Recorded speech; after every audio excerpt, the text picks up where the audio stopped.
What is up, everyone? Welcome to another episode of Backup Fantasy Sports. It is Thursday, June 1st. Happy June. And on today's episode, we are getting into some F1 fantasy with the 2023 Spanish Grand Prix preview. A little late this week. Things have been a little crazy, but we are going to get this preview out and started before the Grand Prix in Barcelona kicks off this weekend. But let's get right into it here with a little review of what was a wet and wild for Monaco Grand Prix. Qualifying was hailed as a masterclass by Max Verstappen, just pipping Fernando Alonso to pole. Esteban Ocon was up there. Charles Leclerc also had a good Saturday, but he had a 3-grid place penalty for obstructing Lando Norris, and Sergio Perez caused some drama by starting in 20th. And then on Sunday, Alonso couldn't get Verstappen on the first corner, so it was kind of a little bit of a procession there, but teams tried to go long. Teams tried to wait it out for a safety car, but it got wet.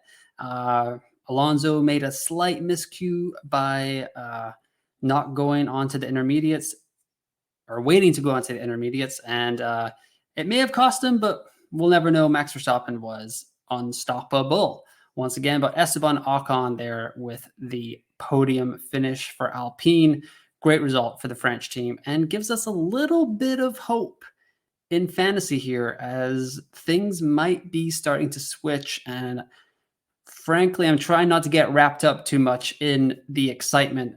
Maybe stay the course with the template, but I do think there's an opportunity here for us to move on from a certain sun that is on the grid for Aston Martin. Going to go over some facts and stats here. The optimal team was, for the first time, without Sergio Perez, which was great to see. Red Bull and Alpine there, Verstappen with the DRS boost, Alonso, Ocon, Gasly, Joe, 255 points. Great to see something a little bit different than what we've seen so far in the 2023 season. I'm pretty excited for this weekend. I'm hoping that we get some good results in practice. We get some things that we can be excited about and start to shake this up a little bit. But like you can see down here in the bottom right corner, so that optimal team was based on $104 million budget, but it actually cost $96.2 million. So really, we did not have to fill up the budgets last week. A lot of people were considering using the final fix chip when Perez went out in 20th. I know I was thinking about going to Signs. I just didn't get there in time. Was with family on Sunday and it saved me, to be honest, because I was going there. I know a lot of people, hindsight, were thinking, oh, Ocon was the play in third, but it's kind of tough. Signs was right there too. You would have expected the Ferrari to get ahead of the Alpine, but that might not be the case anymore. There's a lot of moving parts behind the scenes in F1. I would definitely try to keep up with that with some great websites covering all that. It does affect us in the fantasy game, but I'm not technically smart enough in that regard for Formula One to kind of go over it. So I will leave that to some other phenomenal content. Positions gained here, Zhou Guanyu again, 6. He's kind of been put on a masterclass in that at some points this season. Overtakes, Bottas, Hulkenberg, Perez with 6, and fastest pit stop, Red Bull still dominating that with 13 of the 18 points. Going over to the season standings here. So I introduced this last week before the Monaco Grand Prix preview. So points per race for the last 3. Positions gained plus overtake points. That's a total PPR for the season and points per million for the year. These will look a little bit different than if you go on some of the other websites, as they are dividing them by 7. But since no one raced in Imola, I'm just dividing everything by 6 for points per million and points per race, because there were no points to give out. So trying to make it a little bit more accurate. Interesting to see here that Lewis Hamilton is starting to creep up on Fernando Alonso in points per race. Russell right there as well. Sainz is kind of steady Eddie. Negative positions gained in overtakes on the season, though. That's kind of wild. Gasly's up here, 12.3. Leclerc has been up and down, but over 20 points in his last 3 races. Magnussen just kind of going along with his business, and Ocon here with a massive 16 points per race in the last 3 to kind of be ahead of Gasly in that regard, but Gasly is a little bit cheaper. But we're going to get into that later in the episode. But you will notice one name that is not on here is Lance Stroll, because he has slipped into the bottom 10 drivers. He's having a tough time of it, folks. There's a lot of news circulating. Are Aston Martin wasting a great chance to be the second best team on the grid by continuing to employ Lance Stroll? A lot of knee-jerk takes.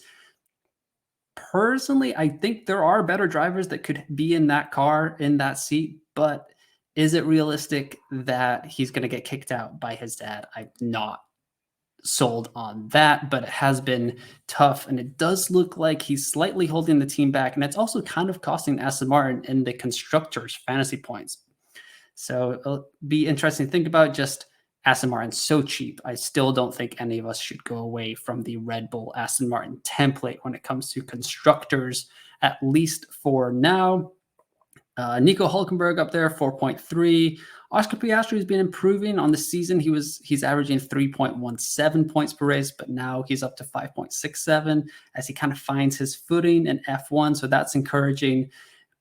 Tough days for Nick DeVries, Logan Sargent, and Alex Albon all the way down there. And Yuki Tsunoda had a tough time on Sunday as he was holding his own and just kind of got away from him there at the end. So unfortunate for Tsunoda and for my fantasy team as I continue my streak of picking the worst back marker every Sunday. It was Zhou Guanyu 2 weeks ago, or 3 weeks ago at this point.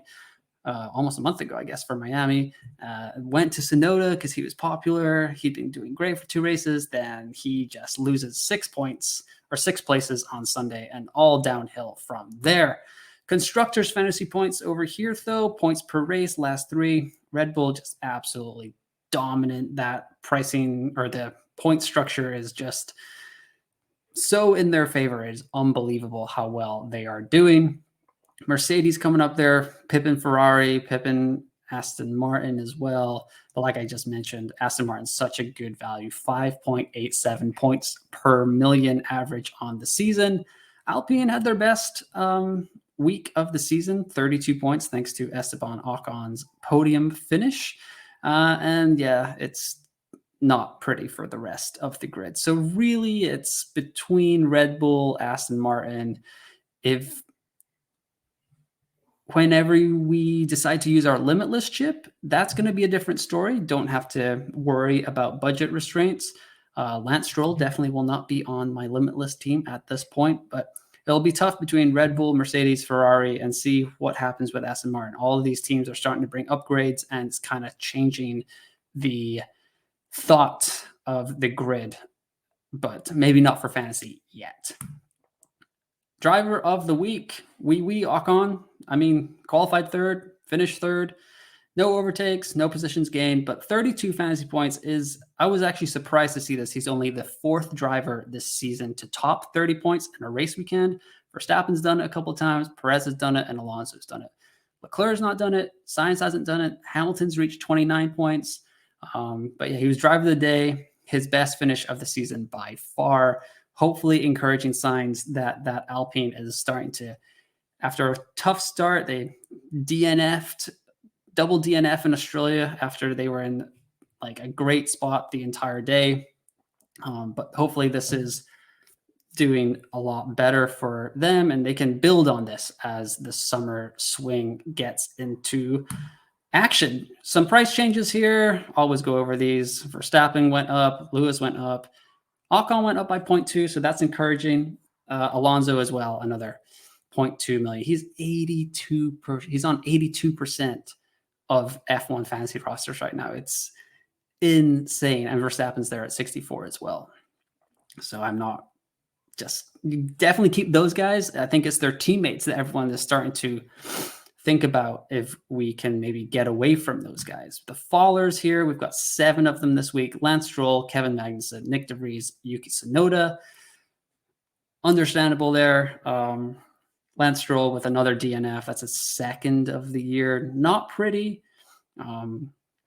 He'll still be very popular. I think there'll be a lot of people that are just have checked out of the game, and maybe this will be one of those moments where the more engaged managers, the people that are watching this video on the Discords and F1 Fantasy Tracker, F1 Fantasy Tools, watching other YouTube content, reading about it, it will certainly be a thing where the set and forget teams might just keep Lance Stroll in, and he honestly might finish top 5 this week, and we'll all be looking like idiots for overthinking it. But that's why we are playing, to overthink like idiots. Why else would we be enjoying this fantasy game?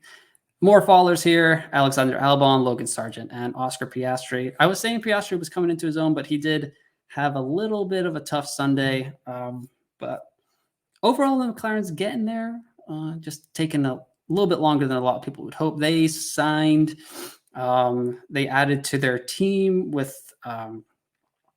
totally blank on his name, unfortunately, but they had some hotshot from Red Bull come over to their squad, and he will be starting in 2024.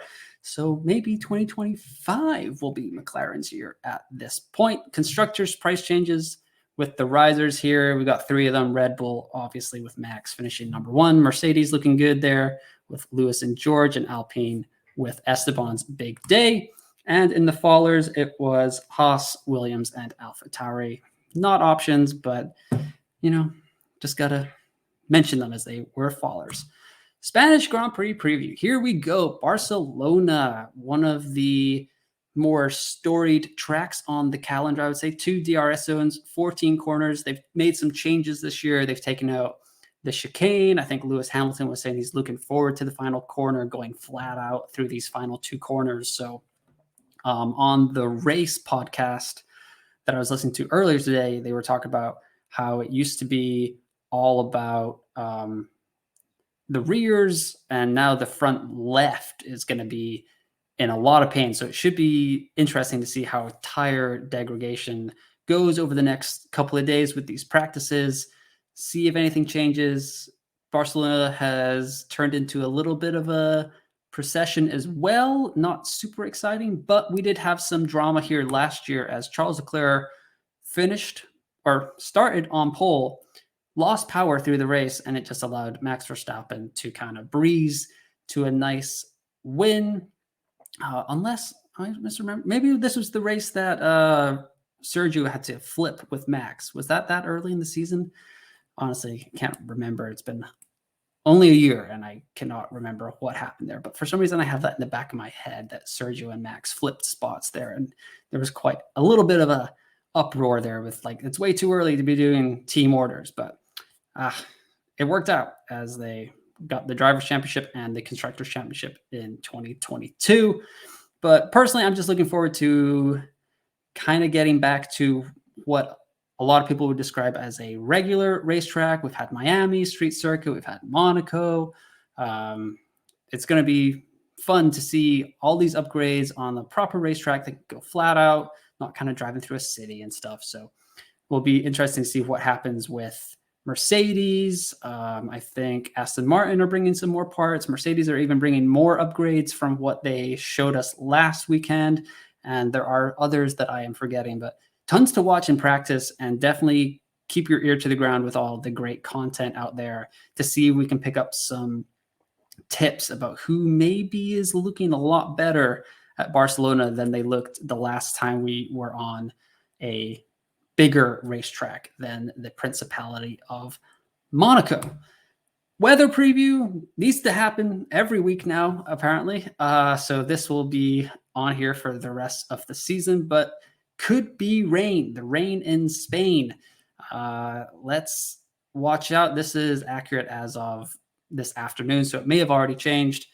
Definitely keep an eye on that. See if anything drastically changes. I'm not sure if 25% of rain requires a no negative chip.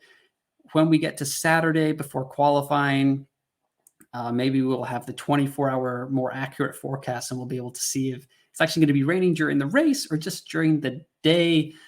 From what I read, a little weather preview, Friday is supposed to be the best day. So we will see what happens there.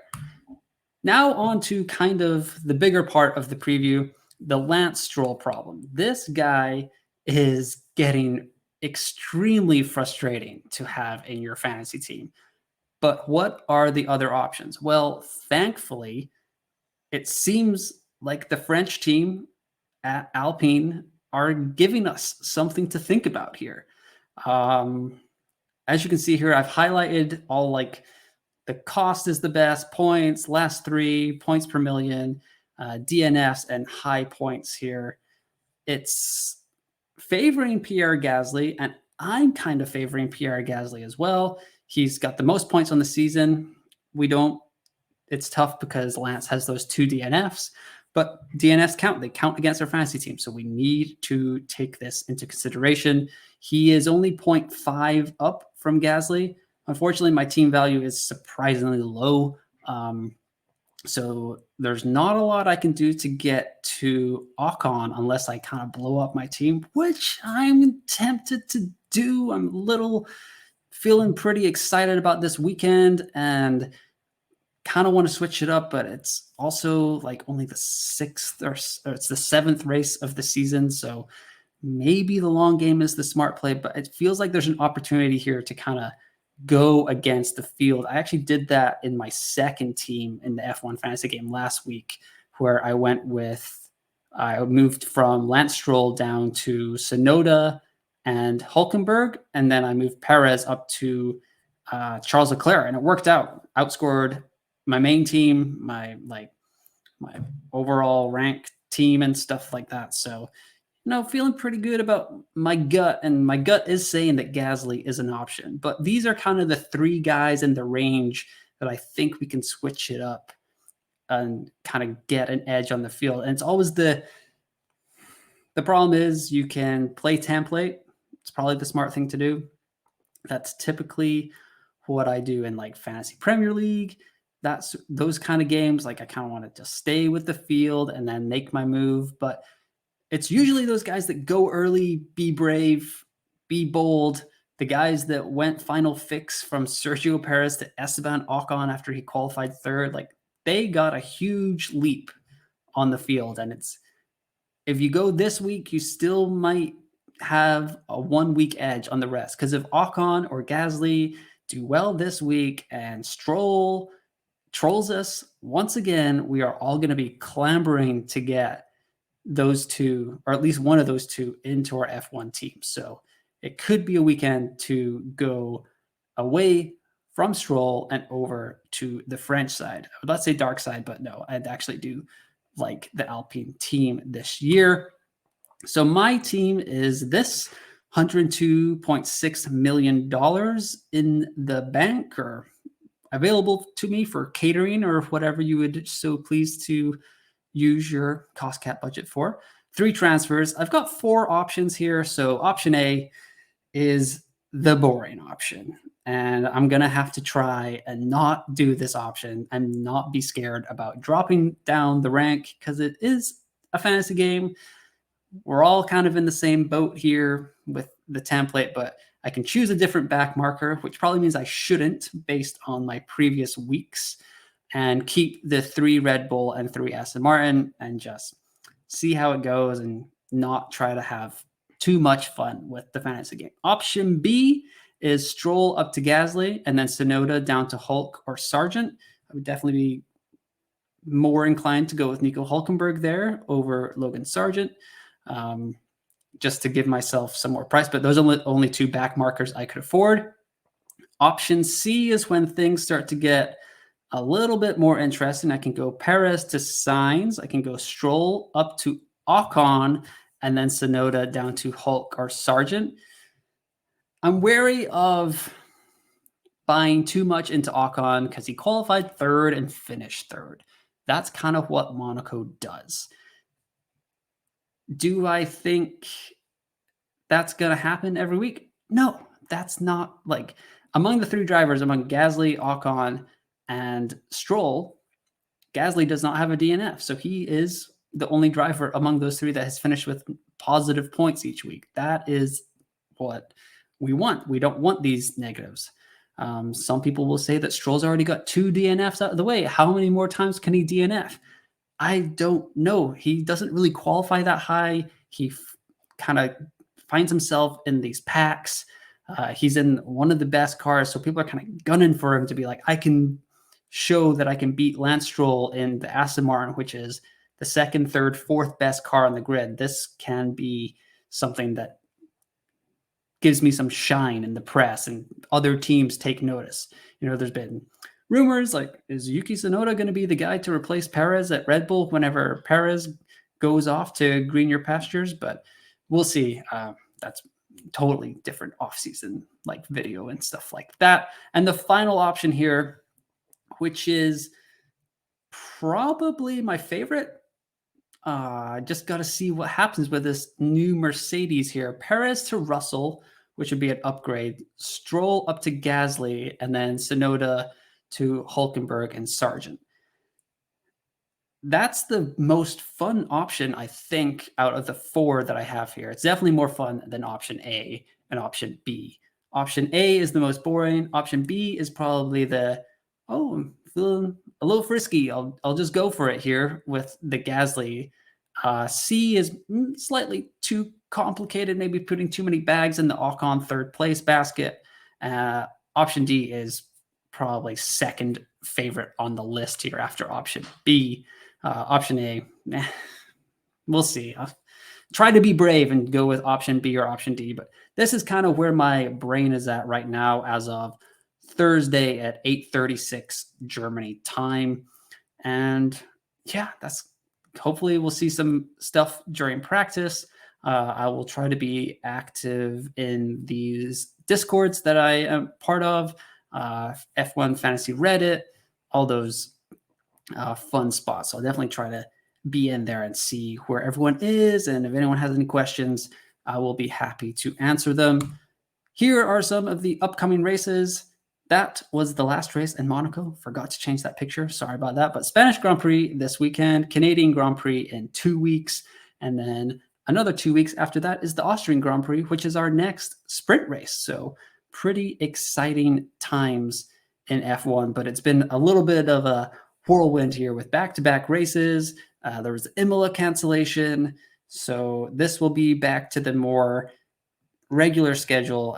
And I think next week will be when I try to get out the Canadian Grand Prix, like a week, maybe on the Monday before they go to Montreal is where that will be held.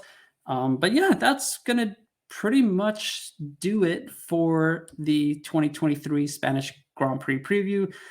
Thanks for watching. If you are, I'd love for you to hit the like button, hit the subscribe button, share it, all those nice things that would let me know that you're watching and that you enjoyed the video. I would really appreciate that. But once again, thanks for listening, and I will talk to you next time.